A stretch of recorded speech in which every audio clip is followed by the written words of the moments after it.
परम पूजनीय महाराज जी के सत्संग सुनने के लिए हमारे चैनल को सब्सक्राइब कीजिए। राधे राधे। हमारे ऊपर प्रभु की कृपा है, ये हम कैसे पहचाने? ये 8 लक्षण प्रकट होने लगते हैं जिसके ऊपर प्रभु की कृपा होती है। हमारे ऊपर प्रभु की कृपा है, ये हम कैसे पहचाने? तो ये 8 लक्षण प्रकट होने लगते हैं जिस पर हरिजू की प्रियाजू की कृपा है। पहला, घोर अपराध करने वाले के प्रति भी दया की भावना, शांति पहला लक्षण है। भाव में भी पहले शांत भाव है। हमारे ऊपर श्री हरिजू की कृपा है, इसकी पहचान ये 8 लक्षण। पहला, शांति, अर्थात घोर अपराधी के प्रति भी गुस्सा ना क्षमा करना, ये हरि की कृपा का लक्षण है। देख लो भाई, घोर अपराधी शब्द तो जाने दो, जरा सा प्रतिकूल हो जाए तो लाख समझाओ पर भ्रकुटी तनी रहती है। भला ऐसा है? अपराधी पर भी क्षमा का भाव होना, ये हरि कृपा पात्र में ही होगा, अन्य में नहीं। तो अगर अपने हृदय में ऐसा लगे कि ऐसा नहीं है तो हरिजू से प्रार्थना करनी चाहिए कि कृपा करो, मेरे में सामर्थ्य आवे। दूसरा, अनुसूया, वो किसी भी के प्रति कभी भी कोई दोष दर्शन ही नहीं करेगा। दोष कथन, दोष श्रवण की तो बात जाने दो। अनुसूया, दूसरों के गुणों में दोष ढूंढना, ये नहीं होता। हरि कृपा पात्र में ये नहीं था। ये सब भजन के नाश करने वाले, जैसे पहला अपराधी पर क्रोध कर देना, तो माया ने भेजा इसीलिए था कि तुम्हारे साथ व्यवहार ऐसा करे कि तुम क्रोध करो। क्रोध करोगे तुम्हारी ऊर्जा शक्ति नष्ट हो जाएगी, अध्यात्म में जो चलने की थी। और कहीं तुमने संकल्प कर लिया तो भजन शक्ति नष्ट हो जाएगी। तो अगर भजन बल है तो गया, जरूर उसको दंड मिलेगा, पक्का मिलेगा, 100% मिलेगा, लेकिन आप खाली हो गए। ना भजन करने की वृत्ति रहेगी और ना भजन रहेगा, दोनों बात। अनुसूया, किसी के सद्गुणों में दोष देखना, गुणों में दोष ढूंढना, ये हरि कृपा पात्र में नहीं होता।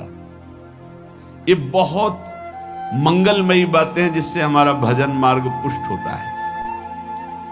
तीसरा, वो बाहर से और भीतर से पवित्र रहता है, हरि कृपा पात्र। शौचाचार का ज्ञान होना चाहिए, वस्त्र आपके पवित्र होने चाहिए, ये बाहरी जल रज आदि के द्वारा बाहरी पवित्रता।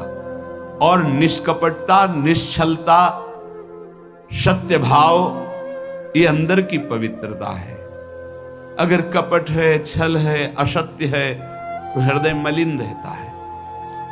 भीतर और बाहर से पवित्र रहना, इसमें खास बात क्या है? भीतर और बाहर से पवित्र रहने में, भीतर और बाहर से सदैव पवित्र कौन रह सकता है?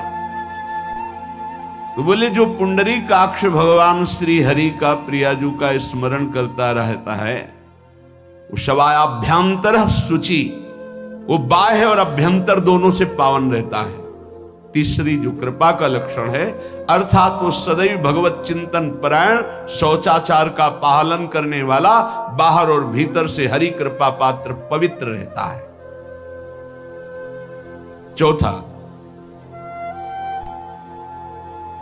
ऐसे कार्यों का अनुष्ठान न करे जिनमें हमारा भजन छूटता है, जिनमें सत्य छूटता है, जिनमें भगवत भाव छूटता है। जैसे आपके ऊपर कृपा हुई, आप भगवत मार्ग में चल रहे हैं, अब आप ऐसे संसारिक कार्यों का अनुष्ठान कर रहे हैं जिनमें आपकी चित्तवृत्ति बिल्कुल भगवत विमुख हो रही, तो जीवन का लाभ क्या होगा? लाभ तो है भगवत स्मरण से ही। कल एक ने प्रश्न किया कि मैं खाता तो नहीं हूं लेकिन मांस के दुकान में मांस बेचता हूं, होटल आदि, क्या उचित है? ये उचित कैसे हो सकता है? तुम और भी तो व्यापार कर सकते हो। जरूरी है धर्म का पालन करने की इच्छा करते हो, धर्माचरण करते हो, ऐसा नहीं। तो विरत बहुकर्मा, उन कर्मों से हमें विरत रहना है जो हमारे धर्म के विरुद्ध है, जो भजन के विरुद्ध है। हरि कृपा पात्र ऐसे कर्मों का अनुष्ठान कर ही नहीं सकता। अपने भजन का फल देखना भगवत कृपा पात्र की, सबको प्रदान कर देना। हिम्मत है? अपने भजन, इतनी मेहनत से किया हुआ भजन, भजन होने के बाद हे प्रभु इस भजन का फल हो, सर्वे भवन्तु सुखिना सर्वे सन्तु निरामयः। यहां तो कहते महाराज एक माला रोज आपके लिए करता हूं कि आपकी बीमारी ठीक रहे, तो शेष किसके लिए करते हो प्रभु?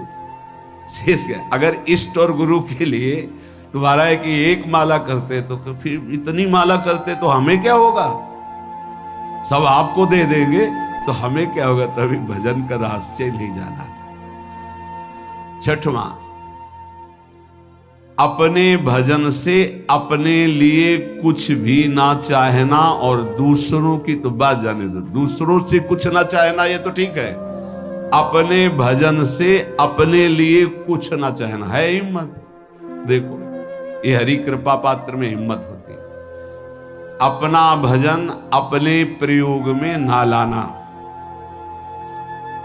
इसका भी आंतरिक रहस्य है।